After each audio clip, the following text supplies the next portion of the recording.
Hello everyone, welcome back to Sita and Sitara. ఈరోజు మనం చాలా సింపుల్గా restaurant style egg fried rice చేసుకోబోతున్నాం. రెస్టారెంట్ స్టైల్ అని వినగానే చాలా పెద్ద ప్రాసెస్ ఉంటుందని ఇమాజిన్ చేసుకోకండి. ఈ వీడియోని ఎండ్ వరకు చూడండి. 15 minutesలో మీరు ఫ్రైడ్ రైస్ ప్రిపేర్ చేసుకోవచ్చు అండ్ మీ ప్లేట్లో కూడా సర్వ్ చేసుకోవచ్చు. ఈ tasty and simple egg fried rice ఎలా చేయాలో చూసేద్దాం. And before starting the recipe, మీరు ఈ ఛానల్ని రెగ్యులర్గా వాచ్ చేస్తున్నట్లయితే లైక్ చేయండి, షేర్ చేయండి అండ్ సబ్స్క్రైబ్ చేసుకోవడం మర్చిపోకండి. ముందు ఒక వెజల్లో వాటర్ తీసుకోండి.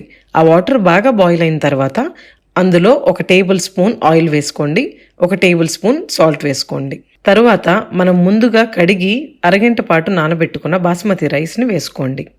ఈ రైస్ని ఎక్కువగా కలపకుండా పూర్తిగా ఉడికేంత వరకు ఉడికించుకోవాలి. ఇలా చేసుకోవడం వల్ల మీ రైస్ చాలా పొడి పొడిలాడుతూ వస్తుంది.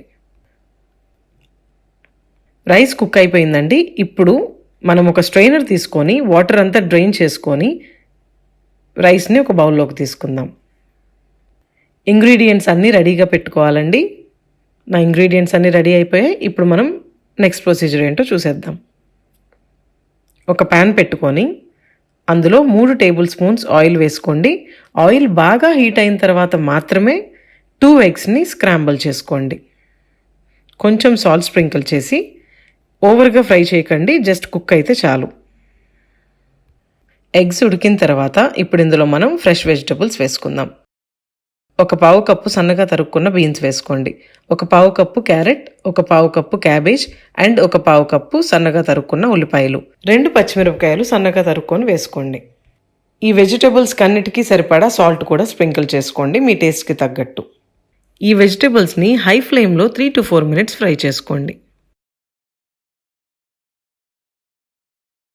వెజిటబుల్స్ ఉడికిన తర్వాత మనం ముందుగా ఉడికించి పెట్టుకున్న రైస్ ఉంది కదా, ఆ రైస్ని ఇందులో యాడ్ చేసుకోండి. యాడ్ చేసుకొని దీన్ని స్లోగా కలుపుకోండి. రైస్ బ్రేక్ అవ్వకుండా స్లోగా కలుపుకోండి.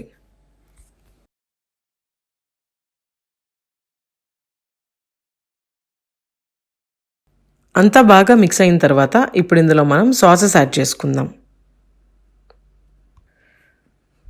1 teaspoon red chilli sauce, 1 teaspoon light soya sauce, 1 teaspoon vinegar, అవసరం అనిపిస్తే కొంచెం సాల్ట్ కూడా యాడ్ చేసుకోండి. అండ్ 1 పావు teaspoon black pepper powder వేసుకుంటున్నాను. మీకు కావాలంటే ఇంకో పావు teaspoon white pepper powder కూడా వేసుకోవచ్చు. ఇప్పుడు మరలా అంతా మిక్స్ చేయండి స్లోగా. వీటన్నిటిని కూడా బాగా మిక్స్ చేసుకొని ఒక 2 minutes ఆగి స్టవ్ ఆఫ్ చేసుకొని బౌల్లోకి సర్వ్ చేసేసుకోండి.